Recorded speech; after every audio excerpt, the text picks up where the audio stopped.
Սանահին կայարան թաղամասում շաբաթօրյակին բնորոշ եռուզեռ է միայն համար 44 շենքի բակում։ Այստեղ էլ սակայն ոչ բոլոր բնակիչներն են մասնակցում համընդհանուր մաքրության աշխատանքներին, պատճառաբանելով, որ իրենք երեխաներ չունեն, հետևաբար շենքի բակը չեն աղտոտում։ Շաբաթօրյակին մասնակցող բնակիչներն ասում են, որ համաքաղաքային շաբաթօրյակից բացի իրենք ամիսը գոնե մեկ անգամ մաքրում են իրենց շենքի բակը։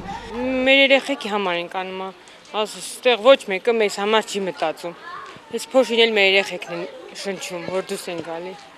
Ստիպված մենք ենք ինքներս ինչ-որ մի բան կազմակերպում, որ մաքրությունը պահպանենք։ Ով որ փոքր երեխա ունի, նա ու ասում են, ով երեխա ունի, թող նա մաքրի։ Ու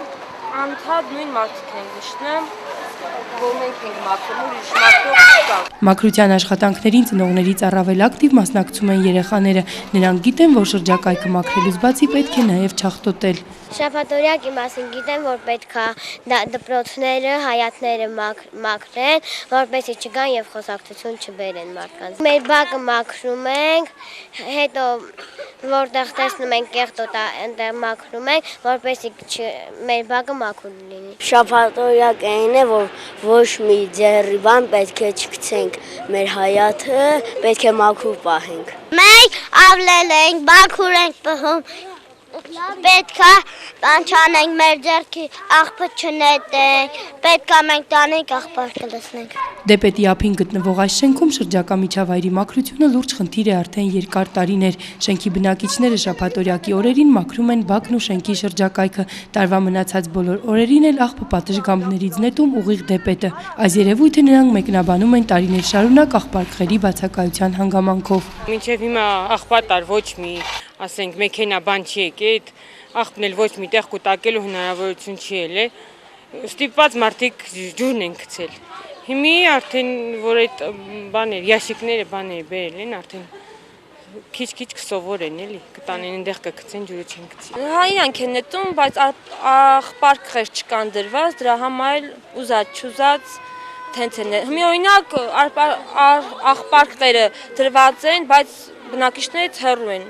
Հարմար չասենք, որ տանենք, այնտեղ գցենք, գոնե ասենք շենքի կողքին բերեն դնեն, որ մարդիկ հարմարալի գցելու, բնակիչներն էլ չեն մեղավոր։ Ու սա մեկը իրանց ընտանիքի պատկերն է։ Եթե մարդը իր ընտանիքում կարող է մաքրություն պահի, բնական է շրջապատում պետք է անպայման պահի։ Իսկ եթե ներսում չկա այդ մաքրությունը, նա չի կարող դրսում այդ մաքրությունը արտահայտել։ Մարդը ներսից ինչ կա, դրսում երևում է։ Մարինե Թամազյանը բնակչահագործման տեղամասի կողմից նշանակված լիազորն է համար 44 շենքում։ Նրա կարծիքով առաջին գործը, որ պետք է անեն սանահանեցիները, դեպետի մաքրության համար հոգ տանելն է։ Դրանից հետո նոր միայն կարող են մտածել շենքի բակի մաքրության մասին։ Խոստանում եմ, որ հանկարծ որևէ մեկին Աստված չանի նկատեմ, որ գցում է։ Ես ինքս խոստանում եմ, անուն ազգանունը գրեմ,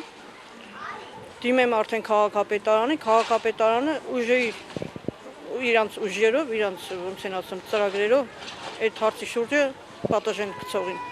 Ես դա իմ կողմից խոստանում եմ ու ես դա պետք է աշխատեմ այդ մաքրությունը պաշտպանեմ։ Թող բոլոր սանային կանանցիներն էլ իմանան, չնեղանան, 50 անգամ զգուշացել եմ, անգամ կամերաներն են ասել եմ իրանց դրված է, աննկատելի տեղա դրված, դա մենակ ես եմ նկատում, ոչ մեկին չեմ ասում։